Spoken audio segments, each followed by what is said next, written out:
Sabi ng gobyerno, sabay-sabay na aangat ang mga Pilipino. Pero bakit ngayon nahihirapan ng mga tsuper ng jeep dahil matatanggalan sila ng trabaho?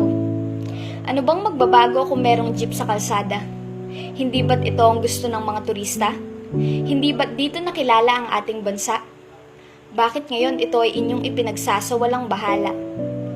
Barya lang po sa umaga. Yan ang inaasahan ng madla, murang pasahe para sa mga jeep na pumapasada. Dahil hindi lahat ay kayang sumakay sa bus na malamig nga, hindi naman kakasya ang barya. Nais niyong maging modernisado ang bansa pero madaming Pilipino ang magiging kawawa. Hindi ba pwedeng hayaan na lang natin sila? Dahil sa kaunting barya lang umaasa ang kanilang pamilya, tayo na lang ay magkaisa. Bigyan natin sila ng tsansa at ating pakinggan ang hinaing nila. Ang jeep ang tanging nagpapasaya sa kalsada. Huwag nating hayaan na maging tahimik ang ating bansa. Tayo ay makisakay sa kanilang pag-aarangkada.